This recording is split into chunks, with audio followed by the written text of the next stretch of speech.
Hi friends, ಸ್ನೇಹಿತರೆ, ಮಾನವತ್ವ ಎಂಬುದು ದಿನ ದಿನಕ್ಕೂ ಬೆಂಕಿಯಲ್ಲಿ ಸುಟ್ಟು ಹೋಗುತ್ತಿದೆ. ವಿವಾಹೇತರ ಸಂಬಂಧಗಳನ್ನ ಇಟ್ಟುಕೊಂಡು ಏನು ಮಾಡೋದಕ್ಕೂ ಕೂಡ ಹಿಂದೇಟು ಹಾಕುತ್ತಿಲ್ಲ. ತಾತ್ಕಾಲಿಕ ಸಂತೋಷಕ್ಕಾಗಿ ಎಷ್ಟೋ ಮಂದಿ ಜೀವನವನ್ನ ನಾಶ ಮಾಡಿಕೊಳ್ಳುತ್ತಿದ್ದಾರೆ. ವಿವಾಹೇತರ ಸಂಬಂಧ ಎಂಬುದು ಇಬ್ಬರು ವ್ಯಕ್ತಿಗಳಿಗೆ ಸಂಬಂಧಪಟ್ಟಿರುವುದಾದರೂ ಅದರ ಫಲಿತಾಂಶ ಅನೇಕ ಜೀವಗಳೊಂದಿಗೆ ಮುಡುಪಾಗಿರುವ ವಿಷಯವನ್ನ ಮರೆತು ಹೋಗುತ್ತಿದ್ದಾರೆ. ಈಗ ನಾನು ಹೇಳುತ್ತಿರುವ ಕಥೆಯನ್ನ ಕೇಳಿದ್ರೆ ಅಕ್ಕ ತಮ್ಮ ಎಂಬ ಹೆಸರಿನಲ್ಲಿ ಈ ರೀತಿ ಕೂಡ ಮಾಡುತ್ತಾರೆ ಎಂದು ಆಶ್ಚರ್ಯವಾಗುತ್ತೀರಾ? ಇನ್ನು ಸ್ಟೋರಿ ಏನೆಂದು ನೋಡುವುದಾದ್ರೆ, ವಿನಯ್ ಎಂಬ ಹುಡುಗ ಒಂದು ದಿನ ಕಾಲೇಜ್ಗೆ ಬಂಕ್ ಹೊಡೆದು ಮೇಲುಕೋಟೆಯಲ್ಲಿನ ಯೋಗಿ ನರಸಿಂಹಸ್ವಾಮಿ ದೇವಾಲಯಕ್ಕೆ ಹೋಗಿದ್ದನು. ಇನ್ನು ಅಲ್ಲಿ ದೇವಸ್ಥಾನ ಸುತ್ತಮುತ್ತ ಫೋಟೋ ವಿಡಿಯೋ ತೆಗೆಯುತ್ತಿರುವ ಸಮಯದಲ್ಲಿ ಆ ಬೆಟ್ಟದ ಕೆಳಗಡೆ ಒಬ್ಬ ವ್ಯಕ್ತಿ ಒಂದು ಬಾಡಿಯನ್ನ ಗುಂಡಿ ತೋಡಿ ಮುಚ್ಚುತ್ತಿರುವುದನ್ನ ನೋಡಿ ಆ ಇನ್ಸಿಡೆಂಟ್ ಅನ್ನ ತನ್ನ ಮೊಬೈಲ್ ನಲ್ಲಿ ವಿಡಿಯೋ ರೆಕಾರ್ಡ್ ಮಾಡಿಕೊಂಡನು. ನಂತರ ಅವನು ಪೊಲೀಸ್ ಸ್ಟೇಷನ್ ಗೆ ಹೋಗುವುದಕ್ಕೆ ಭಯ ಬಿದ್ದು ವಾಟ್ಸ್ಆಪ್ ನಲ್ಲಿ ಪೊಲೀಸ್ನವರಿಗೆ ಆ ವಿಡಿಯೋವನ್ನ ಕಳಿಸುತ್ತಾನೆ. ಆದ್ರೆ ಈ ವಿಡಿಯೋದಲ್ಲಿ ಎಕ್ಯೂಸ್ ಯಾರು, ವಿಕ್ಟಿಮ್ ಯಾರು ಎಂದು ಸರಿಯಾಗಿ ಗೊತ್ತಾಗದೇ ಇರೋ ಕಾರಣ ಪೊಲೀಸ್ನವರು ಅದನ್ನ ಪ್ರಾಂಕ್ ವಿಡಿಯೋ ಎಂದು ಪರಿಗಣಿಸಿ ಲೈಟ್ ಆಗಿ ತಗೊಳ್ತಾರೆ. ಅದೇ ಸಮಯದಲ್ಲಿ ದೀಪಿಕಾ ಅನ್ನೋ ಟೀಚರ್ ಮಿಸ್ ಆಗಿದ್ದಾಳೆ ಎಂದು ಆಕೆಯ ಗಂಡ ಮೇಲ್ಕೋಟೆ ಪೊಲೀಸ್ ಸ್ಟೇಷನ್ ಗೆ ಕಂಪ್ಲೇಂಟ್ ಕೊಟ್ಟಾಗ ಡೌಟ್ ಬಂದಂತ ಪೊಲೀಸ್ನವರು ಯೋಗ ನರಸಿಂಹಸ್ವಾಮಿ ಬೆಟ್ಟದ ಕೆಳಗಡೆ ಹೋಗಿ ಚೆಕ್ ಮಾಡಿದಾಗ ದೀಪಿಕಳ ಶವ ಕಾಣಿಸುತ್ತದೆ. ಇನ್ನು ದೀಪಿಕಾ ಯಾರು, ಇವಳನ್ನ ಹೇಗೆ ಕೊಲೆ ಮಾಡಿದ್ರು ಅನ್ನೋ ವ್ಯಾಪ್ತಿಯಲ್ಲಿ ಪೊಲೀಸ್ನವರು ಇನ್ವೆಸ್ಟಿಗೇಷನ್ ಶುರು ಮಾಡುತ್ತಾರೆ. ಆಗ ನಂಬಲಾಗದ ವಿಚಾರಗಳು ಬೆಳಕಿಗೆ ಬರುತ್ತವೆ. ಕರ್ನಾಟಕದಲ್ಲಿನ ಮಾಣಿಕ್ಯನಹಳ್ಳಿ ಗ್ರಾಮದ ವೆಂಕಟೇಶ್ ಲಕ್ಷ್ಮಿ ದಂಪತಿಗಳು ವ್ಯವಸಾಯ ಮಾಡುತ್ತಾ ತಮ್ಮ ಕುಟುಂಬವನ್ನ ಸಾಕುತ್ತಿದ್ರು. ಇವರಿಗೆ 3 ಹೆಣ್ಣು ಮಕ್ಕಳು, ಅದರಲ್ಲಿ 3ನೇ ಅವಳೇ ದೀಪಿಕಾ. ದೀಪಿಕಾ ಚಿಕ್ಕಂದಿನಿಂದಲೂ ಓದಿನಲ್ಲಿ ತುಂಬಾ ಚುರುಕಾಗಿದ್ದರಿಂದ ಅವಳ ತಂದೆ ತಾಯಿಗಳು ಇವಳು ಎಲ್ಲಿಯವರೆಗೂ ಓದುತ್ತಾಳೋ ಅಲ್ಲಿಯವರೆಗೂ ಓದಿಸಬೇಕು ಅಂದ್ಕೊಂಡಿರ್ತಾರೆ. ಇದು ಹೀಗೆ ಇದ್ರೆ ದೀಪಿಕಾ ಸುತ್ತಮುತ್ತಲ ಊರಿನಲ್ಲಿರುವ ಹುಡುಗಿಯರಿಗಿಂತ ತುಂಬಾ ಅಂದವಾಗಿರುವ ಹುಡುಗಿ ಆಗಿದ್ರಿಂದ ತುಂಬಾ ಮಂದಿ ಹುಡುಗರು ದೀಪಿಕಾ ಹಿಂದೆ ಬೀಳ್ತಾ ಇದ್ರು. ಆ ರೀತಿ ಹಿಂದೆ ಬಿದ್ದ ಹುಡುಗರಲ್ಲಿ ಲೋಕೇಶ್ ಎಂಬ ಹುಡುಗನು ಕೂಡ ಒಬ್ಬನು. ಈತನು ಡಿಗ್ರಿ ಕಂಪ್ಲೀಟ್ ಮಾಡಿ ಜಾಬ್ಗೋಸ್ಕರ ಟ್ರೈ ಮಾಡ್ತಾ ಇದ್ದ. ಹೀಗೆ ಈತನು ಪ್ರತಿದಿನ ದೀಪಿಕಳ ಹಿಂದೆ ಬೀಳ್ತಾ ಇದ್ದಿಂದ ಈಕೆ 10th ಕ್ಲಾಸ್ ಓದುತ್ತಿರುವಾಗ ಲೋಕೇಶನ ಪ್ರೀತಿಯಲ್ಲಿ ಬೀಳ್ತಾಳೆ. ಆ ನಂತರ ಇವರಿಬ್ರು ರಹಸ್ಯವಾಗಿ ರಿಲೇಷನ್ ನಲ್ಲಿ ಇರ್ತಾ ದೀಪಿಕಳ ಡಿಗ್ರಿ ಕಂಪ್ಲೀಟ್ ಆದ ತಕ್ಷಣ ಮದುವೆ ಮಾಡಿಕೊಳ್ಳೋಣ ಅನ್ಕೊಳ್ತಾರೆ. ಇನ್ನು ಇವರ ರಿಲೇಷನ್ ಬಗ್ಗೆ ಮನೆಯ ದೊಡ್ಡವರಿಗೆ ಹೇಳಿದಾಗ ಇವರಿಬ್ಬರದು ಒಂದೇ ಜಾತಿ ಆಗಿದ್ದರಿಂದ 2 ಕುಟುಂಬಗಳು ಒಪ್ಪಿಕೊಂಡು ಗ್ರ್ಯಾಂಡ್ ಆಗಿ ಮದುವೆ ಮಾಡುತ್ತಾರೆ. ಆ ನಂತರ ಮದುವೆ ಆದ್ಮೇಲೆ ಲೋಕೇಶ್ ಜಾಬ್ ಮಾಡುತ್ತಾ ಕುಟುಂಬವನ್ನ ಪೋಷಿಸುತ್ತಿದ್ದನು. ಇನ್ನು ದೀಪಿಕಾ ಮನೆಯಲ್ಲೇ ಇರುತ್ತಿದ್ದಳು.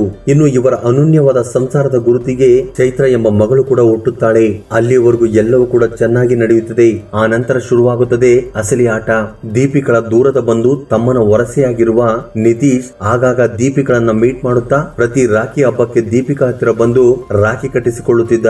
ಇನ್ನು ದೀಪಿಕಳ ಫ್ಯಾಮಿಲಿಯಲ್ಲಿ ಗಂಡು ಮಗು ಇಲ್ಲದ ಕಾರಣ ನಿತೀಶ್ ನನ್ನೇ ಸ್ವಂತ ತಮ್ಮನಾಗೆ ನೋಡಿಕೊಳ್ಳುತ್ತಿದ್ದರು.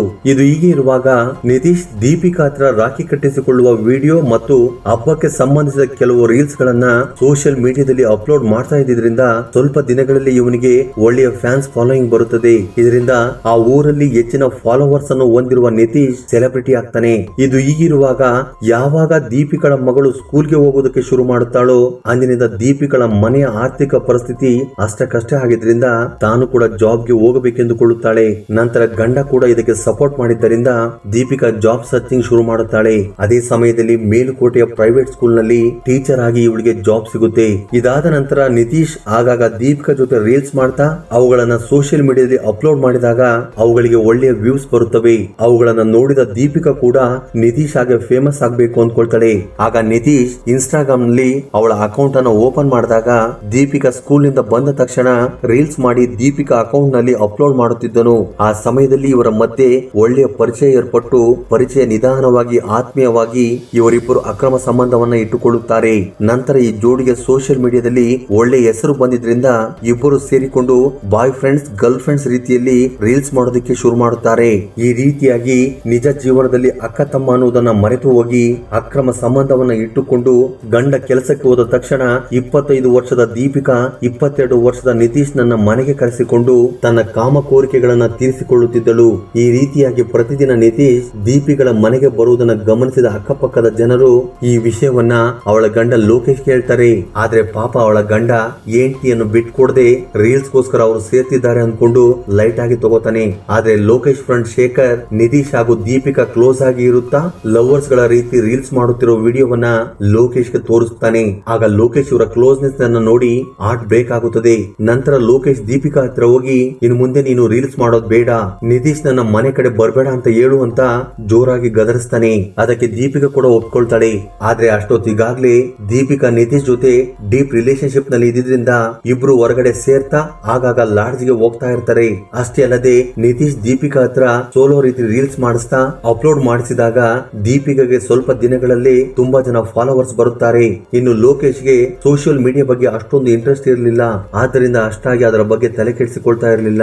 ಏಕೆಂದ್ರೆ ನನ್ನ ಹೆಂಡತಿ ನನ್ನ ಮಾತಿಗೆ ಬೆಲೆ ಕೊಡ್ತಾಳೆ ಅನ್ನೋ ನಂಬಿಕೆ ಅವನದು. ಆದ್ರೆ ಆ ಊರಿನಲ್ಲಿರುವ ಲೋಕೇಶ್ ನ ಫ್ರೆಂಡ್ಸ್ ಲೋಕೇಶ್ ಹತ್ರ ಬಂದು ದೀಪಿಕಾ ಎಕ್ಸ್ಪೋಸ್ ಮಾಡ್ತಾ ರೀಲ್ಸ್ ಮಾಡ್ತಿದ್ದಾಳೆ, ಅದಕ್ಕೆ ಎಲ್ಲರೂ ಕೂಡ ಬ್ಯಾಡ್ ಕಮೆಂಟ್ ಮಾಡ್ತಾ ಇದ್ದಾರೆ ಅಂತ ಹೇಳ್ತಾರೆ. ಆಗ ಕೋಪಗೊಂಡಂತ ಲೋಕೇಶ್ ಮನೆಗ್ ಬಂದು ಇನ್ನೊಂದ್ಸಾರಿ ರೀಲ್ಸ್ ಮಾಡಿದ್ರೆ ಮರ್ಯಾದೆ ಇರಲ್ಲ ಅಂತೇಳಿ ಬೈತಾನೆ. ಆಗ ದೀಪಿಕಾ ಏನು ಮಾಡಲಾಗದ ಪರಿಸ್ಥಿತಿಯಲ್ಲಿ ಸುಮ್ಮನಾಗಿ ಬಿಡ್ತಾಳೆ. ಇದು ಹೀಗೆ ಇದ್ರೆ ಇನ್ನೊಂದ್ ಕಡೆ ನಿತೀಶ್ ನನಗೆ ಬೆಂಗಳೂರಲ್ಲಿ ಕೆಲಸ ಸಿಕ್ಕಿದೆ, ನೀನು ನಿನ್ನ ಗಂಡನನ್ನ ಬಿಟ್ಟು ಬಂದ್ರೆ ನಾವಿಬ್ರು ಮದುವೆ ಮಾಡಿಕೊಂಡು ಬೆಂಗಳೂರಲ್ಲಿ ಸೆಟ್ಲ್ ಆಗೋಣ ಅಂತ ಹೇಳ್ತಾನೆ. ಈ ಮಾತನ್ನು ಕೇಳಿದ ದೀಪಿಕಾ ಶಾಕ್ ಆಗಿ ಹೋಗ್ತಾಳೆ. ಏಕೆಂದ್ರೆ ವರಸೆಯಲ್ಲಿ ಅಕ್ಕ ತಮ್ಮ ಆಗುವುದರಿಂದ ನಮ್ಮ ರಿಲೇಶನ್ಶಿಪ್ ಅನ್ನ ಸಮಾಜ ಅಕ್ಸೆಪ್ಟ್ ಮಾಡುತ್ತಾ ಅನ್ನೋ ಕನ್ಫ್ಯೂಸ್ ನಲ್ಲಿ ಇರ್ತಾಳೆ. ಇದು ಹೀಗಿರುವಾಗ ಒಂದು ಸಾರಿ ಲೋಕೇಶ್ ದೀಪಿಕಳ ಫೋನ್ ತಗೊಂಡು ಚೆಕ್ ಮಾಡಿದಾಗ ಅದರಲ್ಲಿ ನಿತೀಶ್ ದೀಪಿಕಳ ರೊಮ್ಯಾಂಟಿಕ್ ಚಾಟ್ ನೋಡಿ ಶಾಕ್ ಆಗಿ ಹೋಗ್ತಾನೆ. ನಂತರ ಇದೇ ವಿಷಯದ ಬಗ್ಗೆ ದೀಪಿಗಳಿಗೆ ಕ್ಯಾಕರಿಸಿ ಉಗಿದಾಗ ಆಕೆ ಅಳುತ್ತಾ ಇನ್ನು ಮುಂದೆ ಯಾವ ರೀತಿಯ ತಪ್ಪು ಮಾಡಲ್ಲ, ಇದೊಂದ್ಸರಿ ನನ್ನನ್ನು ಕ್ಷಮಿಸಿ ಎಂದು ಕೇಳಿದಾಗ ದೀಪಿಕಳ ಮೇಲೆ ಅಗಾಧವಾದ ಪ್ರೀತಿಯನ್ನು ಇಟ್ಕೊಂಡಿದ್ದ ಲೋಕೇಶ್ ಆ ಕ್ಷಣದಲ್ಲಿ ಅವಳನ್ನ ಕ್ಷಮಿಸ್ತಾನೆ. ಇದರಿಂದ ಅಲ್ಲಿವರೆಗೂ ಸ್ಕೂಟಿಯಲ್ಲಿ ಹೋಗ್ತಾ ಇದ್ದ ದೀಪಿಕಾ ಈ ಜಗಳ ಆದ್ಮೇಲೆ ಬಸ್ ಅಲ್ಲಿ ಹೋಗೋದಿಕ್ಕೆ ಶುರು ಮಾಡ್ತಾಳೆ. ಅಷ್ಟೇ ಅಲ್ಲದೆ ನಿತೀಶ್ ಫೋನ್ ಮಾಡಿದ್ರು ಮೆಸೇಜ್ ಮಾಡಿದ್ರು ರಿಪ್ಲೈ ಮಾಡುತ್ತಿರಲಿಲ್ಲ. ಇನ್ನು ಈ ಕಡೆ ನಿತೀಶ್ ಪ್ರತಿದಿನ ದೀಪಿಕಾ ಬರೋ ದಾರಿಯಲ್ಲಿ ವೇಟ್ ಮಾಡ್ತಾ ಇದ್ರು. ದೀಪಿಕಾ ಬಸ್ ಅಲ್ಲಿ ಹೋಗ್ತಾ ಇದ್ದಿದ್ರಿಂದ ಮೀಟ್ ಮಾಡೋದಿಕ್ಕೆ ಆಗ್ತಾ ಇರಲಿಲ್ಲ. ಇದರಿಂದ ಆಕ್ರೋಶಗೊಂಡ ನಿತೀಶ್ ದೀಪಿಕಾ ಕೆಲಸ ಮಾಡುತ್ತಿದ್ದ ಸ್ಕೂಲ್ ಹತ್ತಿರ ಹೋಗಿ ನೀನಿಲ್ದೆ ನಾನಿರಲ್ಲ ಅಂತ ಹೇಳಿ ಮದುವೆ ಮಾಡಿಕೊಡಿದ್ರು ಪರವಾಗಿಲ್ಲ, ನಮ್ಮ ರಿಲೇಶನ್ಶಿಪ್ ಅನ್ನ ಸೀಕ್ರೆಟ್ ಆಗಿ ಕಂಟಿನ್ಯೂ ಮಾಡೋಣ ಅಂತ ಹೇಳ್ತಾನೆ. ಅದಕ್ಕೆ ದೀಪಿಕಾ ಒಪ್ಪಿಕೊಳ್ಳೋದಿಲ್ಲ. ಅಷ್ಟೇ ಅಲ್ಲದೆ ನಿತೀಶ್ ನನ್ನ ಬಾಯಿಗೆ ಬಂದಂತೆ ಬೈದು ಇನ್ ಮುಂದೆ ನನ್ನ ಮೀಟ್ ಮಾಡೋಕೆ ಬರಬೇಡ, ನನಗೂ ಫ್ಯಾಮಿಲಿ ಇದೆ, ನನಗೆ ಫ್ಯಾಮಿಲಿನೇ ಮುಖ್ಯ ಅಂತ ಹೇಳಿದ್ರಿಂದ ನಿತೀಶ್ ದಿನದಿನಕ್ಕೂ ಮಾನಸಿಕವಾಗಿ ಕುಗ್ಗಿ ಹೋಗ್ತಾನೆ. ನಂತರ ನನಗೆ ಸಿಗದೇ ಇರುವುದು ಇನ್ನೊಬ್ಬರಿಗೂ ಸಿಗಬಾರ್ದು ಅಂತೇಳಿ ಡಿಸೈಡ್ ಆಗ್ತಾನೆ. ಒಂದು ದಿನ ನಿತೀಶ್ ಪ್ಲಾನ್ ಮಾಡಿ ಮೊದಲೇ ಮೇಲುಕೋಟೆ ನರಸಿಂಹಸ್ವಾಮಿ ಬೆಟ್ಟದಲ್ಲಿ ಒಂದು ಗುಂಡಿಯನ್ನ ತೋಡಿರುತ್ತಾನೆ. ಇನ್ನು ನೆಕ್ಸ್ಟ್ ಡೇ ನಿತೀಶ್ ನ ಬರ್ತ್ಡೇ ಆಗಿದ್ರಿಂದ ದೀಪಿಕಳಿಗೆ ಮೆಸೇಜ್ ಮಾಡ್ತಾ ನಾಳೆ ನನ್ನ ಹುಟ್ಟಿದ ದಿನ, ಲಾಸ್ಟ್ ಆಗಿ ಒಂದ್ಸರಿ ಮೀಟ್ ಮಾಡಿ ಕೇಕ್ ಅನ್ನ ಕಟ್ ಮಾಡಿ ನಮ್ಮ ರಿಲೇಶನ್ಶಿಪ್ ಗೆ ಫುಲ್ ಸ್ಟಾಪ್ ಇಡೋಣ ಅಂತ ಹೇಳ್ತಾನೆ. ನಿತೀಶ್ ನ ಮಾತನ್ನು ನಂಬಿದ ದೀಪಿಕಾ ನಿನ್ನ ಮೀಟ್ ಮಾಡೋದಕ್ಕೆ ಬರ್ತೀನಿ ಅಂತ ರಿಪ್ಲೈ ಮಾಡ್ತಾಳೆ. ಈ ರೀತಿಯಾಗಿ ಶನಿವಾರ ಬೆಳಿಗ್ಗೆ 9 ಗಂಟೆಗೆ ದೀಪಿಕಾ ಸ್ಕೂಲ್ಗೆ ಬಸ್ ಅಲ್ಲಿ ಹೋಗದೆ ನಿತೀಶ್ ನನ್ನ ಮೀಟ್ ಮಾಡೋಣ ಅಂತ ಹೇಳಿ ಸ್ಕೂಟಿಯಲ್ಲಿ ಹೋಗ್ತಾಳೆ. ನಂತರ ಮಧ್ಯಾಹ್ನ 12 ಗಂಟೆಗೆ ಸ್ಕೂಲ್ ಕಂಪ್ಲೀಟ್ ಆದಾಗ ದೀಪಿಕಾ ನಿತೀಶ್ ಹೇಳಿದ್ದ ಮೇಲುಕೋಟೆ ಲಕ್ಷ್ಮೀ ನರಸಿಂಹಸ್ವಾಮಿ ಬೆಟ್ಟದ ಹತ್ತಿರ ಹೋಗ್ತಾಳೆ. ಆಗ ಅವರಿಬ್ಬರು ಮಾತನಾಡಿಕೊಳ್ಳುತ್ತಾ ನಿತೀಶ್ ತಾನು ಗುಂಡಿ ತೋಡಿದ ಜಾಗದ ಹತ್ತಿರ ದೀಪಿಗಳನ್ನ ಕರೆದುಕೊಂಡು ಹೋಗ್ತಾನೆ. ಇನ್ನು ಅಲ್ಲಿಗೆ ಕರೆದುಕೊಂಡು ಹೋದ ನಂತರ ನನ್ನನ್ನು ಮದುವೆ ಮಾಡ್ಕೋ ಎಂದು ದೀಪಿಗಳನ್ನ ಫೋರ್ಸ್ ಮಾಡ್ತಾನೆ. ಆಗ ದೀಪಿಗಳಿಗೆ ಕೋಪ ಬಂದು ಅವನಿಗೆ ಬಾಯಿಗೆ ಬಂದ ಹಾಗೆ ಬೈದು ನಮ್ಮ ರಿಲೇಶನ್ಶಿಪ್ ಗೆ ಫುಲ್ ಸ್ಟಾಪ್ ಇಡೋಣ ಅಂತ ಬಂದ್ರೆ ಮೊದಲ ತರ ಆಡ್ತೀಯಾ ಅಂತೇಳಿ ಜೋರಾಗಿ ಕಿರ್ಚುತ್ತಾ ಮನೆ ಕಡೆ ಹೋಗೋದಿಕ್ಕೆ ನೋಡ್ತಾಳೆ. ಆಗ ನಿತೀಶ್ ದೀಪಿಕಾ ಹಾಕಿಕೊಂಡಿದ್ದ ವೇಲ್ನಿಂದ ಉಸಿರುಗಟ್ಟಿಸಿ ಅವಳನ್ನ ಸಾಯಿಸಿ ಮೊದಲೇ ಅಗದಿದ್ದ ಗುಂಡಿಗೆ ಅವಳನ್ನ ಹಾಕಿ ಮುಚ್ಚಿ ನಿತೀಶ್ ಅಲ್ಲಿಂದ ಮನೆಗೆ ಹೊರಟು ಹೋಗ್ತಾನೆ. ಇದು ಹೀಗೆ ಇರುವಾಗ ದೀಪಿಕಳ ಗಂಡ ಸ್ಕೂಲ್ ಮುಗಿದ್ಮೇಲೆ 1 ಗಂಟೆಗೆಲ್ಲ ಮನೆಗೆ ಬರ್ಬೇಕಾಗಿದ್ದ ಹೆಂಡತಿ ಬರದೇ ಇರೋದನ್ನ ನೋಡಿ ಅವಳಿಗೆ ಕಾಲ್ ಮಾಡಿದ್ರೆ ಮೊಬೈಲ್ ಸ್ವಿಚ್ ಆಫ್ ಆಗಿರೋದನ್ನ ನೋಡಿ ಗಾಬರಿ ಆಗ್ತಾನೆ. ಇನ್ನು ಸಾಯಂಕಾಲ 6 ಗಂಟೆ ಆದ್ರೂ ಅವಳ ಬಗ್ಗೆ ಗೊತ್ತಾಗದೇ ಇದ್ದಿದ್ದಕ್ಕೆ ಮೇಲುಕೋಟೆ ಪೊಲೀಸ್ ಸ್ಟೇಷನ್ ಗೆ ಹೋಗಿ ಕಂಪ್ಲೇಂಟ್ ಕೊಡ್ತಾನೆ. ಆ ಕಂಪ್ಲೇಂಟ್ ಅನ್ನ ಫೈಲ್ ಮಾಡಿದ ಪೊಲೀಸ್ನವರು ಎನ್ಕ್ವೈರಿಯನ್ನ ಶುರು ಮಾಡ್ತಾರೆ. ಇನ್ನು ಈ ಕಡೆ ನಿತೀಶ್ ಕೂಡ ಊರಲ್ಲೇ ಇದ್ಕೊಂಡು ಏನು ಗೊತ್ತಿಲ್ಲದೆ ಇರೋಂತರ ಅಕ್ಕಗೆ ಫೋನ್ ಮಾಡಿದ್ರ, ಅಕ್ಕ ಸಿಕ್ರಾ ಅಂತ ಲೋಕೇಶ್ ಅನ್ನ ವಿಚಾರಿಸುತ್ತಾ ಅವನ ಮೇಲೆ ಡೌಟ್ ಬರದ ಹಾಗೆ ನಟಿಸುತ್ತಿದ್ದನು. ಇದಾದ 2 ದಿನಗಳ ನಂತರ ಒಬ್ಬ ವ್ಯಕ್ತಿ ಕಳಿಸಿರೋ ವಿಡಿಯೋ ಆಧಾರದ ಮೇಲೆ ದೀಪಿಕಳ ಶವವನ್ನ ಗುರುತಿಸಿದ್ದರಿಂದ ನಿತೀಶ್ ತಕ್ಷಣ ಊರು ಬಿಟ್ಟು ಓಡಿ ಹೋಗುತ್ತಾನೆ.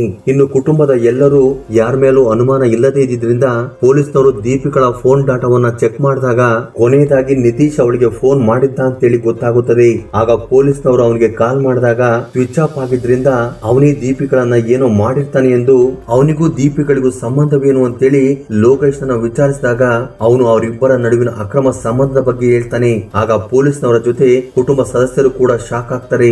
ನಂತರ ನಿತೀಶ್ ನನ್ನ ಪೊಲೀಸ್ನವರು ಎಷ್ಟೇ ಹುಡುಕಿದ್ರು ಕೂಡ ಅವನ ಜಾಡು ಗೊತ್ತಾಗದೇ ಇದ್ದಿದ್ರಿಂದ ಅವನನ್ನ ಹೊರಗಡೆ ತರುವುದಕ್ಕೋಸ್ಕರ ನಿತೀಶ್ ತಂದೆಯನ್ನ ಕಸ್ಟಡಿಗೆ ತಗೊಳ್ತಾರೆ. ನಂತರ ಈ ವಿಷಯವನ್ನು ತಿಳಿದುಕೊಂಡ ನಿತೀಶ್ ಮೇಲ್ಕೋಟೆ ಪೊಲೀಸ್ನವರಿಗೆ ಸರೆಂಡರ್ ಆಗ್ತಾನೆ. ನಂತರ ಅವನಿಗೆ ಗಲ್ಲು ಶಿಕ್ಷೆ ಕೊಡಬೇಕೆಂದು ದೀಪಿಕಳ ಕುಟುಂಬ ಸದಸ್ಯರು ಡಿಮ್ಯಾಂಡ್ ಮಾಡುತ್ತಿದ್ದಾರೆ. ಸ್ನೇಹಿತರೆ, ಅಸಲಿಗೆ ಈ ಇನ್ಸಿಡೆಂಟ್ ನಲ್ಲಿ ತಪ್ಪು ಯಾರದು ಎಂದು ನೀವು ಅಂದುಕೊಳ್ಳುತ್ತಿದ್ದೀರಾ? ನಿಮ್ಮ ಅಭಿಪ್ರಾಯವನ್ನ ಕಮೆಂಟ್ ಬಾಕ್ಸ್ ಅಲ್ಲಿ ಕಮೆಂಟ್ ಮಾಡಿ. ಹಾಗೆ ಈ ವಿಡಿಯೋ ನಿಮ್ಗೆ ಇಷ್ಟವಾಗಿದ್ದರೆ ದಯವಿಟ್ಟು ಲೈಕ್ ಮಾಡುವುದನ್ನು ಮರೆಯಬೇಡಿ.